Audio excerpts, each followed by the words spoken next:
Tech Talk with Matthew Dickerson. Matthew Dickerson. Tech Talk. Sit back and relax. It's time to talk technology. Hello, dreamers of the future, and welcome to another gripping episode of Tech Talk with Matthew Dickerson. Another week in lockdown, and the good times keep rolling, Matt. The good times do keep rolling, don't they, James? How can we get any better than this? This is paradise, isn't it? Yeah. Oh, let me out. Look, what I have been impressed with over the last week, though, I've seen a few examples. In fact, I've seen a few examples for a few months now, but I've just had a few driven home to me in the last week or so. It's often been talked about that the pandemic has progressed our use and knowledge of technology much quicker. So absolutely, the general theme is maybe in 3 months we've progressed 3 years, for example. But I've seen a few examples over the last week where that's really been the case. I've had some people that might be in their slightly later years. Can I say that? Seniors? Yeah, let's just call it seniors. Some senior people who may have been using, say, for example, flip phones, basic little flip phones until very recently. And because of scanning in and QR codes, they've had to go to a smartphone. And before you know it, they're doing all these amazing things. And I was talking to one the other day that was showing me some videos that she'd been editing. So suddenly gone from a flip phone to taking videos, then editing those videos on a phone, and then sending those videos off to some of her children and grandchildren to say what grandma or what mum was up to. And I sat back and went, that's pretty impressive, you know, for someone that really didn't look like they were ever going to jump on technology and take advantage of what was out there. Because you've been forced to do it to a certain extent, then grasping it. Yeah, and necessity does amazing things, doesn't it? It does indeed, but I started thinking about a few other examples there, and I actually have seen a few in the last couple of weeks where that has been the case, where they've been forced into it and then they've embraced it, and before you know it, they're experts in their field in the technology side. So the lockdown, you're always looking for a silver lining. I try to be a very positive person, James. You're looking for those silver linings, and that is one of those silver linings where people are using technology that we never thought would, or maybe using it in a much more advanced way than ever they thought possible. Well, it took a little bit remotely, I've got to say, in personal experience, but my own parents, we contact each other by phone, and we talk on the phone for ages. And then, when the pandemic hit, we managed to teach them how to use, the FaceTime or a similar program. And now they don't want to talk on the phone at all. Ever. It's never just a voice call now. It has to be. And we actually had this with my son's birthday recently. We were having a little bit of difficulty getting the video to work. But no, we couldn't have just a phone call. We had to have that video working. So, they've become masters of that, and hats off to them. All right, Matt, I don't know where to start this week. It's a cracking lineup. You've got an out for kids who are terrible at brushing their teeth, a crazy idea for a new weapon from the US Navy, and a newer, brighter angle for nuclear power. But without any further ado, folks, let's dive in for an update on the latest iPhone release. Matt, the rumour mill is churning, and I want to know what can iPhone devotees be looking forward to now? I feel like I've been sucked in here, James. I don't like talking. It's a marketing machine. Oh, it is. And I'm convinced the rumours that we hear about any new product coming out, whether it be from Samsung or whether it be from Apple or other manufacturers, I just get the feeling that there's someone out there and their job is rumour spreader. Yeah, your official title. You're the guy with the leaks. That's and right. When we're worried about leaks, no, we know it was John or Jeff, who sits at that cubicle over there, because that's what his job is. That's right. That's his job title. And I've seen examples in the past where someone has found, in inverted commas, a new product at the bar, and next thing you know, all these journalists are talking about it, and they've got this scoop because they found it. And again, I'm sure either someone got sacked and never to be working in the industry again, or applauded because they did such a good job in spreading rumours. Yeah. So I try and avoid the rumours a little bit. And the latest iPhone, which comes out maybe by the end of September. Here's the but, folks. I try to avoid rumours, but... But I've been sucked in. I put my hand up. I've been sucked in. Because one of the rumours on the latest iPhone is just too good to be true. And all the standard rumours, you hear all those standard things about the size of the battery, or the new cameras it'll have, or the new higher refresh rate screen, all those things. They're almost standard, and you expect little improvements everywhere. But this one gets me. The new iPhone, now I don't think it'll be called a 13. Some rumour will say it'll be called 13, but I just don't think it's just too unlucky. And there's a whole bunch of people out there that won't buy it on the strength of that. And a whole bunch of people, I would suggest, maybe in China, who seem to be, a lot of people there seem to be very superstitious. I just think a 13 will not go down very well. So I suggest... Call it the iPhone 8 again. Or maybe go back again, start again. We're back to zero. We've gone so far, we've had to loop around the clock. The 12S, I think, was what it would be called rather than the 13. Or they might do what Samsung did and just jump a whole bunch of numbers like Samsung went from 10 to 20. They might do that. But I think the 12S. So let's call it the 12S for the moment. And I might be wrong when I listen back to this in a couple of weeks' time. But one of the rumours is that the iPhone 12S will have all its normal connectivity, 5G, Wi-Fi, all the sort of things you'd expect to be able to connect to the outside world. Included in all of that will be the ability to connect to satellite. Now, I sell satellite phones, not very many of them, but I sell satellite phones, and they're chunky-looking things with a pretty chunky antenna. You've obviously got to be outside so you can see the sky to get a connection. Yeah. And if that's your only way to get a connection, it's not too bad. But if you've got any other way to get connected, surely you would do that better. Well, surely, if you're out in the sticks, and you've got to go out in the back paddock or whatever, then you're going to get that satellite technology, and you'll say it's a necessity. That's right. You'll say, okay, I accept that if I'm there, but I'll use any other device if I can. The iPhone 12s presumably is going to be a similar shape to the 12. To build in the ability for it to contact satellites, I don't think is achievable. But this is, again, one of these rumours that's out there. If it is, it would be fantastic. Now, if it is, it'd probably be linking into one of the many low Earth orbit satellite companies. So, for example, you've got Starlink, that's Elon Musk's company, or you've got Inmarsat. So you've got a few of those companies. Those satellites are low Earth orbit. So they're typically around the 550 kilometre mark. Low Earth orbit is anything below about 2,000 kilometres. But most of these satellites for phones are around about the 550 kilometres. They need a number of those satellites up there because they go whizzing past us, so they don't stay above us like a geostationary.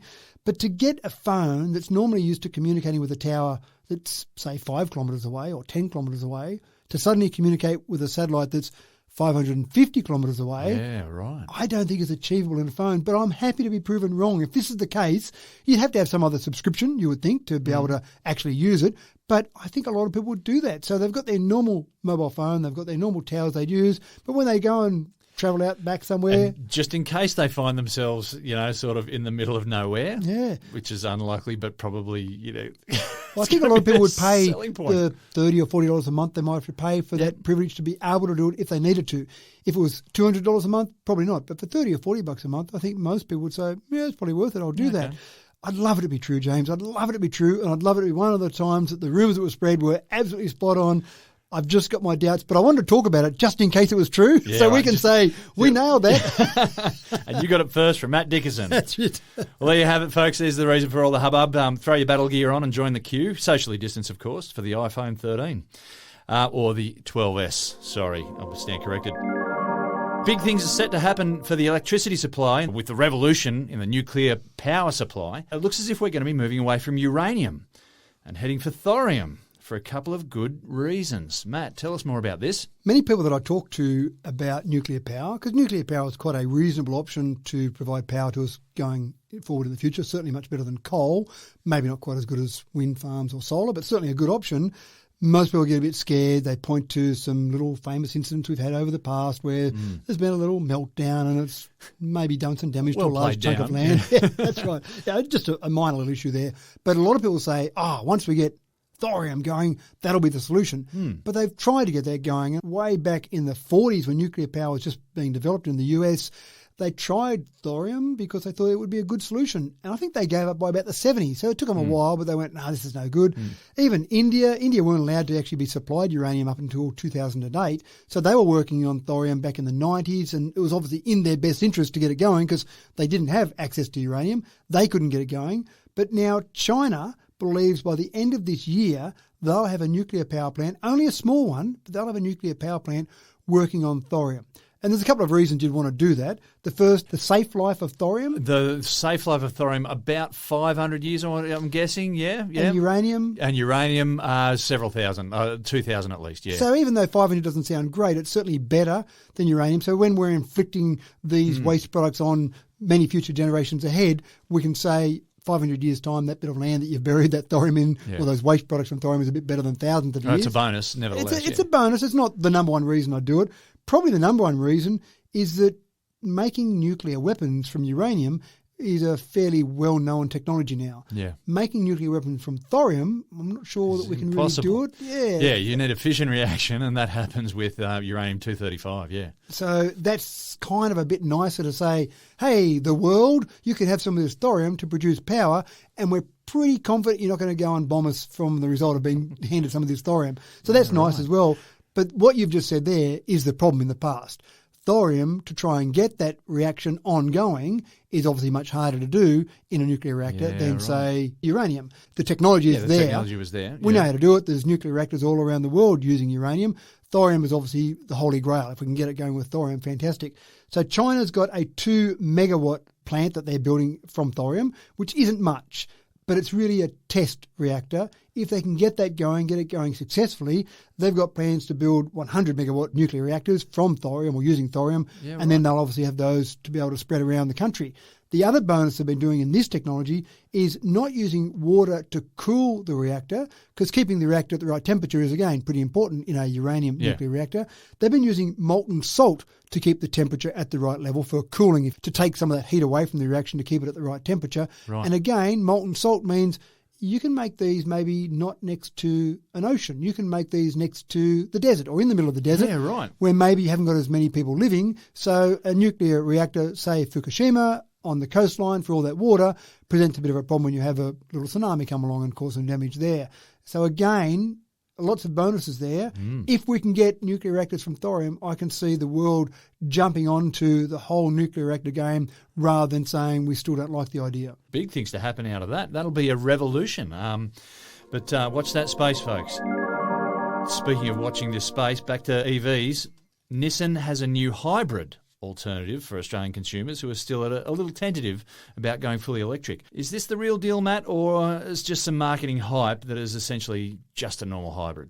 I think it's really trying to attack Toyota, who have got a really successful hybrid program, and people are comfortable with the hybrid from Toyota. Saves a bit of a fuel economy, and you put normal petrol in it, so it's convenient. And people generally like the idea of convenience better than saving the planet. So I think Nissan's jumped onto that, and it's actually old technology in two components there. One is the car itself. I had a Holden Volt almost 8 years ago to the day. I got a Holden Volt, took delivery of it, and it was one of those examples of technology where I went, wow, this has really nailed it. The Holden Volt was an electric car, plug-in hybrid electric car, I think would be the correct term for it. It had a small 16.5 kilowatt-hour battery. One of my current cars has got a 100 kilowatt-hour battery, so a much smaller battery than you'd expect. The range of that was about 87 kilometres. So not that exciting. Most people go, I'm not buying that. 87 kilometres, that's terrible. Move on. That's right. Give me something better. But it had another component to it, a little secret up its sleeve, where you actually had the ability to have a petrol engine on board, and once the battery went flat, the petrol engine kicked in automatically, and then you could keep driving forward as long as the petrol was lasting, and then fill up at a normal petrol station. So I thought this was brilliant. I thought it was the best of both worlds. So the Holden Volt, you may not have heard of one, but it was a complete flop.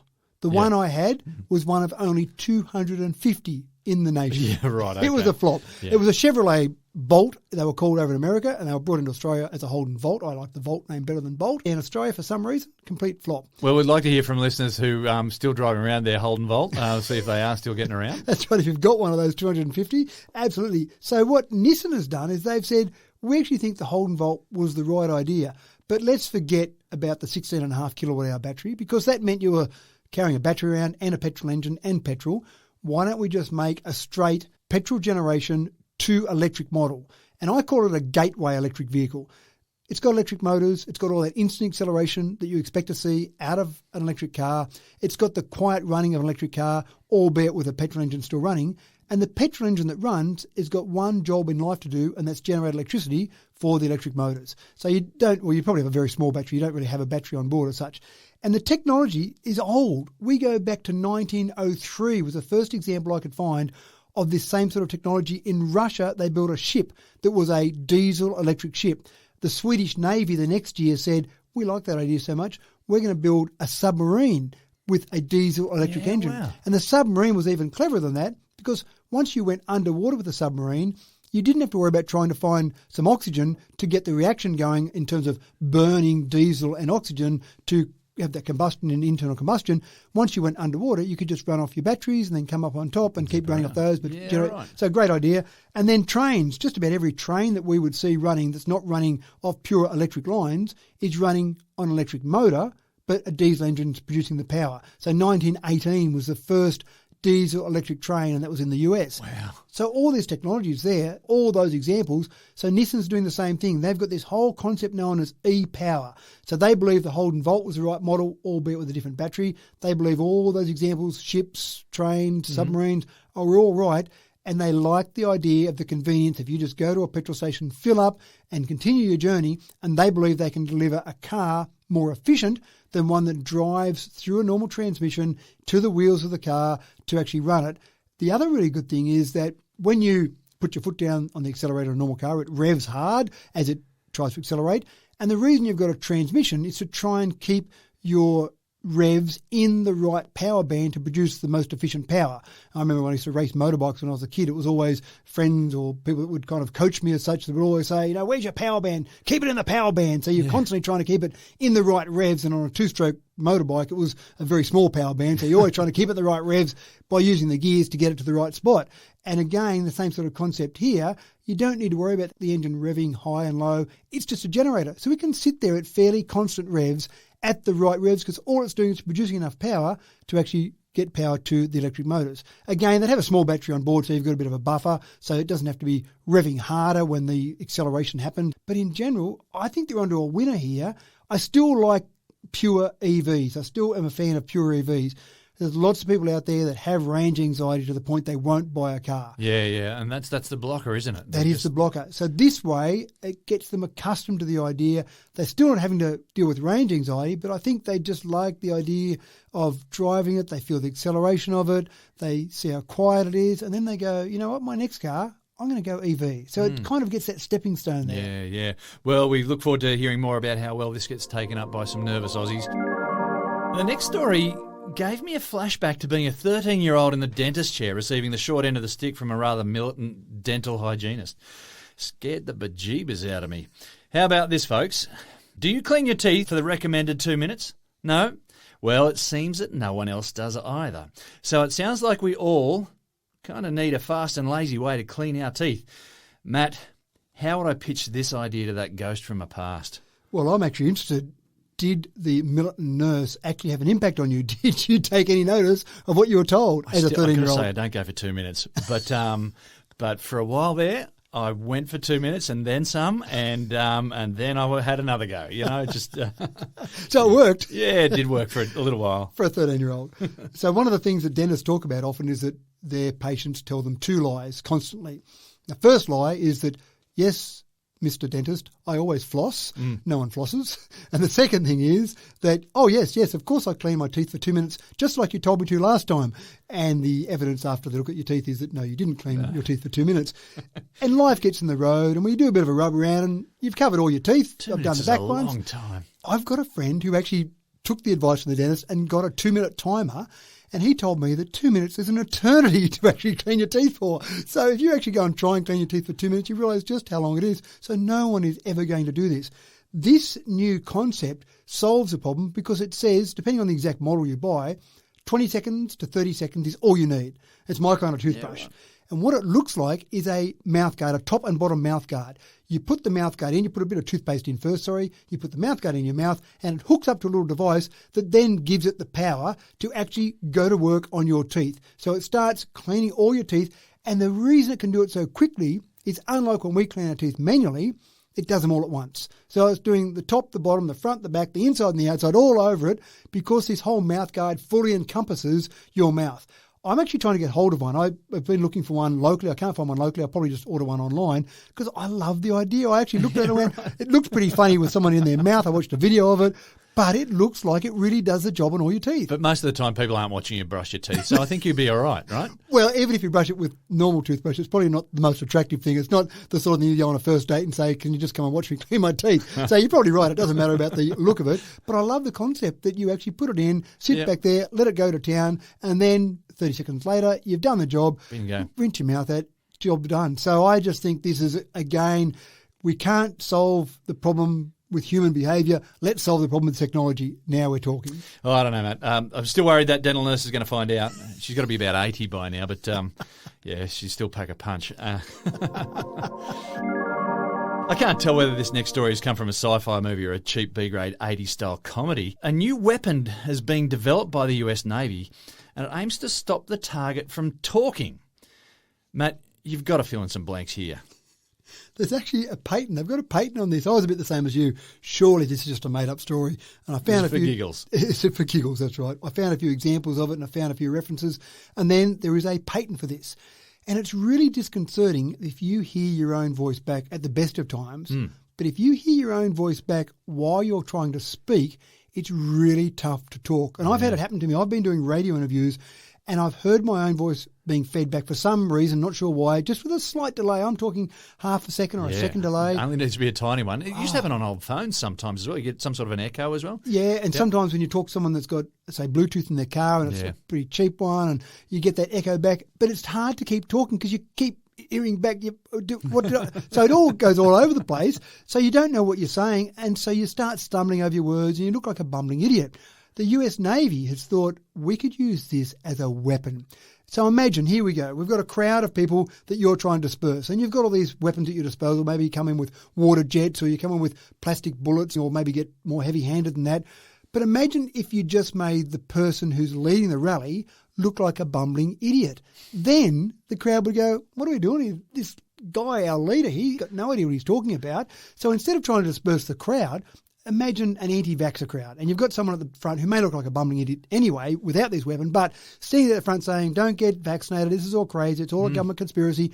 And he starts talking and they aim this weapon at him. And what it does is it picks up with a microphone what the person's saying and then puts a focused beam back to that person so only they can hear it. Oh, wow. And they put, apparently a 200 millisecond delay is the perfect delay to make you as discombobulated as possible. A laser-like sonic beam. Exactly right. Wow. So the person standing there in front of the crowd, right, everyone, let's take on this stupid government and we're not going to get vaccinated. But then they start hearing their own words back and start stumbling over their words and they can't work out what they're saying. And then the crowd finally disperses because they go, well, no one up here is talking any sense to us. We're just going to go because we're over this. This is just crazy. And meanwhile, the person afterwards says, something was happening. I heard my own voice coming back. And they're going, are you sure? Was that in your own head? Because we couldn't hear anything. We were standing right beside you. We couldn't hear a thing. Wow. So what a really clever weapon. I hope it never gets used. Very subtle. It's very subtle. I hope it never gets used on me because that would just be so disconcerting. But now I'd know that it was the US Navy up to what I'm onto here. But I just think in terms of a weapon development, what a clever way to develop a weapon without any trace of it afterwards. So maybe we needed this over the last 4 years in the US to focus on their president, or maybe listening to some of the stuff he said, maybe they already had it focused on him. They were testing it on him. Who knows? Yeah, right. Well, you know, that sort of non-lethal technology, maybe that's one for the Mythbusters fans too, I think, yeah. The brown note weapon, yeah? Well, I'd like to try it out. I'd like to actually have something set up where I do some thing where I put a 200 millisecond delay and just see how hard it is for me to talk. Because when I've had it happen to me on radio, I've actually held whatever device I've had, whether it be a phone or whether it be some earpieces, I've held it away from my ear while I've spoken because it's too hard to keep talking and then put it back when the interviewer asks me the next question. So it's really hard to do it. I've actually never tried to continue talking through it. Well, yeah. They've just got to be careful about not using it too much as well, because as soon as one of these speakers shows up to a rally with, say, I don't know, a pair of earplugs. That's their weapon. I'm onto it. I've got my defence against this weapon. I've got earplugs here ready to go. Now, this is a great story. Air guitar. It's an art form of its own. And at one stage, or another, we've all had a go at it. Those killer riffs clear in your ear. You can hear them as you blast out those brain-melting solos. Well, what if everyone else could hear it too, and that's you actually playing it? Matt, here we got an idea that we maybe take on the road here, start up a band? I think so, James. Now, a personal question here. What's the song that you play in your head when the air guitar's going? It always starts off with probably the opening riff for Sweet Child of Mine, a bit of Gunners, yeah? Yeah. It's got to be heavy, hasn't it? If you're going to play air guitar properly. And you've got to imagine yourself with a mullet. Absolutely, it's compulsory. So this is an example of someone solving their problem. Necessity is the mother of invention. In this particular case, there was a student at college and he decided, because his friends could play guitar pretty well, that he'd learn the guitar. So he started trying to learn the guitar and his friends, his roommates at college said, actually, if you want to learn the guitar, you can't be our friend anymore because you're so bad at it. We want you to leave the room, leave the college. Stop being our friend for about 3 or 4 years. That's right. And come then back. When you get your 10,000 hours under your belt, then come back and see us. But in the meantime, can you go away? So he gave up the guitar, but he still had the dream of it. So he came up with the idea of building a plectrum, a air guitar plectrum or pick that actually linked via Bluetooth to your phone to then actually play some tunes. So when you're there, and think about the technology in this, you couldn't have done this 10 years ago. The actual plectrum is sensitive enough that it knows when you're doing a downstroke or an upstroke or how fast you're moving it. Then it's got Bluetooth because, of course, if it's going to be any good, it's got to have Bluetooth. It's got Bluetooth to your phone to then pick up on your movements of the pick to then play whatever sound comes out of there. This is And then it gets better because you can choose what chord you want to play on your phone. So if you want to get really tricky, you choose a chord and you start strumming away with that or making any movements that you want and then start changing your chords on your phone. I think there'd be a real skill in playing this quite cleverly in terms of picking the right chord and playing, and away you go.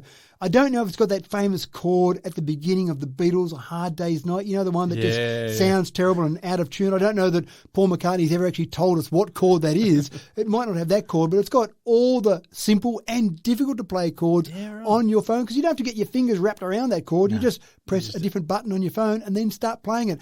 This is 2 examples today, James, where I've been sucked in. This is that impressive that I hope my son doesn't listen to this one because I've bought this already for his Christmas present because I was that impressed. My son plays a guitar already and plays it reasonably well, but I just think this is too much fun that I've got to find some sort of present for him. Guitar Hero, eat your heart out. Look, mate, if I can't be in your band, can I at least be your roadie? Yeah, that's right. Carry around this little tiny thing. Just carry your phone. It's about the size of a matchbox and your phone. Carry those around. You don't have the big muscles like a roadie then if you're doing that. You're just carrying around this little tiny thing.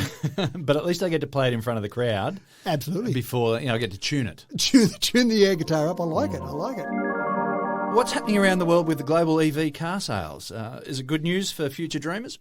I think it is, and I've picked on this story at the moment just because of World EV Day. It's not well known at this stage, but World EV Day is the 9th of September. So we've just gone past World EV Day. So I thought we'd talk about it. Let's talk about the sales from the first half of this year. So January to June this year, 2.6 million electric vehicles were sold on a global basis. Doesn't sound like a huge number, given the fact that in Australia, of all vehicles, we normally buy about 1 million vehicles. So not a huge number, but the nice news is that that's gone up 160% year on year. So compared to 2020, January to June, 160% increase. Across the world, car sales in general went up by 26% over 2020. So a small increase, or a reasonable increase for normal cars, but 160% for EVs. Well, starting off with small numbers, but we're getting bigger. It's growing. That's right. It sounds great, 160%, but it's off a small base. So I accept that. But at least it's going the right direction. So happy days. The big news for me was China. 12% of all passenger cars in China were EVs. So that's pretty significant. Now, a lot of people point to China and say they're the bad guys in climate change across the world. I'm not changing my habits until China changes their habits. Well, guess what, folks? We've had a story today about thorium in China in terms of being able to produce power from thorium. Here we are, 12% of all passenger vehicles sold in China. So they are starting to change. And so do we have to wait for them to change or should we start doing something? Yeah. Europe's still leading the way. Across Europe, you've got 15% of all new cars sold. Obviously, you've got some shining examples in Europe. Norway, for example, about 80% of all new cars sold in Norway were EVs. They seem to be leading the way up in Scandinavia there, don't they? Yeah, they do. You're spot on. In America, still not great. They're still catching up, being the rest of the world. And you've got some examples in the US where you've got, say, California, which is going quite well. But in US in general, not great numbers. The biggest thing for me is in poor old Australia, we're still only about 0.8% of all new cars sold. And there's no real reason. I mean, we look at the US and point the finger at them sometime. They at least had 3% across the board. And again, some places like California, they were getting up to 10%. But in Australia, we are definitely lagging behind the rest of the world in what's happening here. Now, when you break it down a bit, top 5 manufacturers, not a big surprise here. Tesla led the world market with 15% market share. Volkswagen said a few years ago they wanted to topple Toyota. Then they kind of cheated to try and do it with that whole little Dieselgate scandal that they had. So that gave them a massive hit, probably from people who really wanted to see someone doing things ethically and producing more pollution than they said they were. Yeah. That really harmed them. Their board of directors, I believe, are now saying, okay, we've done something bad, we've got to fix it, and the way to fix it is to go EV. So they've put a huge amount of emphasis on their EV strategy, and it's working, 13% market share across the world. Then you've got SGMW. So that's a combination of a few different companies, mainly in China. SAIC, Wuling, GM's in there as well. They've got market share of 11% across the world. BMW surprised me. They came in 4th, but they've got the Mini. The Mini's a really popular little EV. They've got 6% market share. So a few big names there and a few new names.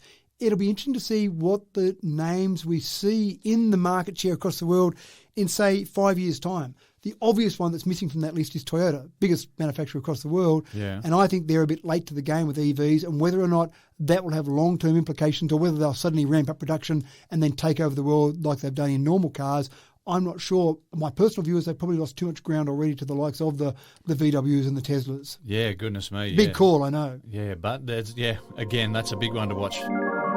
Here's a story that I'm going to guess has come straight from the US. Bulletproof vests. Have you got yours yet, folks? No? Well, before you head out and pick up an outdated Kevlar number, get a load of the new nanomaterial vests that'll take a bullet better than anything else. Super lightweight material, I guess we're going to hear about here, folks. I joke, but look, behind the joke lies tears of despair. What have you got for us, Matt? Anything that's got the word nano in it is cool and trendy and hip and happening. I've actually been thinking about renaming this to Nanotech Talk because obviously that's where the future is headed. And sometimes I look at these stories and I say they just put the word nano in and they expected us to jump all over it, and we have. But it does still sound pretty cool when they start to use these sort of nanostructures. One of the things that's interesting in this story is, yes, it's all about building something that's going to catch the headlines and be interesting for people to look at. So a better bulletproof vest, that's a good headline grabber. But when you start to break it down and look at what you might use these materials for, there's a whole range of other uses. I'm not sure how many bulletproof vests they sell in America, probably a few. I'm sure they don't sell many in Australia. I don't see that on the top of any shopping lists or Christmas lists that I buy for or people that I buy for. But obviously, there are lots of reasons we might need some protection in our material. It might be if we're going skiing, or it might be for racing mountain bikes, or it might be doing any sort of sport where we're looking for something that protects us from an impact. It might even be just playing cricket where we want something that's a better set of pads that protect us a bit more and they're lighter to run around, because I always used to look like an idiot when I was running between the wickets in my pads, flapping around between my legs, and I looked like I was too overweight because I had to put my legs far apart while I ran. And so it was all those sort of things. So lots of uses of this. But this particular material, they've developed based on a concept that Lord Kelvin came up with back in 1887. Now, most people have got some degree of interest in science or are familiar with the name Kelvin because yeah, absolutely. Temperature, temperature scale. A measurement of temperature rather than degrees Celsius or Fahrenheit. Right. The one that scientists obviously use is Kelvin, and we talk about absolute zero being 0 Kelvin and then going up from there. So when you look at Lord Kelvin, he actually talked about a shape, the best shape, three-dimensional shape to fill a space with, he talked about was a tetrachedron. Nicely said. That's exactly how I would have said it. Excellent, thank you. So he had this 14-faced shape that he said was the best shape to fill an empty three-dimensional space. He was a clever cookie. He was. He didn't have access to the same engineering of materials that we have now. Scientists at Caltech have now managed to manufacture a shape or a substance built on this shape, which then, because it's so tightly strung together, is able to resist an impact from something like a speeding bullet, but also an impact from something like a tree if you're a downhill skier, for example. Yeah, right. So the idea here is that they're taking these nanostructures, these tiny structures, building shapes that are the best possible shapes, and then building that out into a substance that then can be used for large applications. You build it at the nanoscale, it's not much good. You've got it at this tiny microscopic scale. Build it from there and then continue to build it up to a larger scale. That's when you start to get some development there. So these sort of nano-architected materials using shapes like a tetrachedron, just want to say it again. Wow, that's rolling off the tongue now. Then I think we'll see lots of uses for these, and bulletproof vests will probably be one of them because they can do lots of testing and that, and it's really good for the maybe YouTube clips when you go and use a bulletproof vest and show how strong it is and show how good it protects you versus Kevlar. Now, Kevlar is great as well. Kevlar is just a bit heavier than this particular substance, and Kevlar doesn't have the word nano in it, so it's never going to be as good as it. It's never going to sell. Never going to sell. Well, it sounds good, and I hope it's going to stop a zombie bite as well. I can only assume. Well, if it stops a fast-moving object, surely a slower-moving object like some zombie teeth, surely that would be okay as well.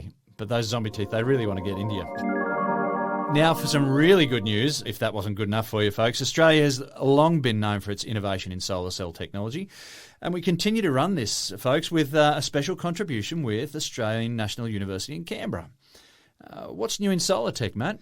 I'm convinced that the first guy that was on this concept and said, hey, I've got an idea, was laughed at. Because the concept here is to produce more electricity by having a solar cell that generates electricity from the sun that hits the front of it, which kind of makes sense, and also the sun that hits the back of it. And the first reaction I'm sure he got from his colleagues was, What are you talking about? How's the sun going to get to the back of it? That's right. Don't you know the sun's above us? We don't have a sun underneath shining as well. But they continued on because he was convinced that there was enough reflection from, say, the ground. When you look at a large solar farm, there's usually a gap, a couple of metres, say, from the actual solar panel to the ground. Not so much on a roof of a house where you've only got a small gap, but he was convinced there was enough of a gap from the ground that you'd get some reflection back from the ground back up to the solar panel. So they did some testing and they found that, believe it or not, the guy had some idea what he was talking about. Right. Wow. And 30% of the energy that's hitting the front of the solar panel is then reflected off the ground and hits the back of the solar panel. So this is now a bifacial solar panel. I think they came up with that name for this particular project. I don't think it existed before this project. They've got to the point where they can get 24.3% conversion from the sun that hits the front of it, then 23.4% of the sun that hits the back of it. You add those two together, you get up to in the mid-40s, but it's not going to be that good because you're only getting that 30% reflection from the ground. Oh, okay. But you combine those two, the 24.3% at the front and the 23.4% underneath, with the 30% factor hitting the ground and coming back up, overall you get about 29%. So that's fantastic because most solar panels, if they're getting up over 20, they're going quite well. People come up with panels that are 22, 24, everyone gets a bit excited about it. No one before, James, has thought about coming from the back and the front. Yeah, right. So what a great idea. Yeah.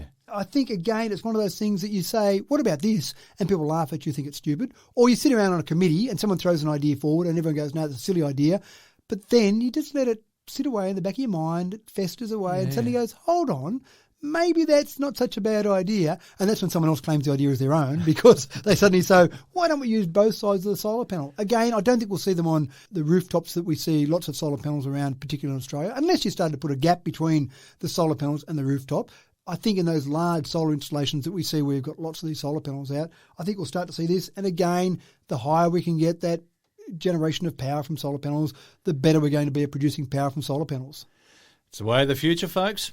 And what an innovation. Well, like all good things, we've come to an end of another episode of Tech Talk. Thanks again, Matt, for your insights and some pretty special innovations this week. Another cracking episode. Yeah, thanks, James. And keep giving us that feedback. I love hearing from people that listen to our episodes. ask@techtalk.digital is our email address. Send it through there. I just love hearing what people have to say or just some comments or ideas. We often get people send us through ideas. All those ideas that keep coming through, thank you. There's so much to sift through to try and narrow it down to the 9 best topics each week, but it is really enjoyable to find those ideas and nut out how they're going to apply to our world in the future. Thank you, folks, for choosing our Tech Talk once again.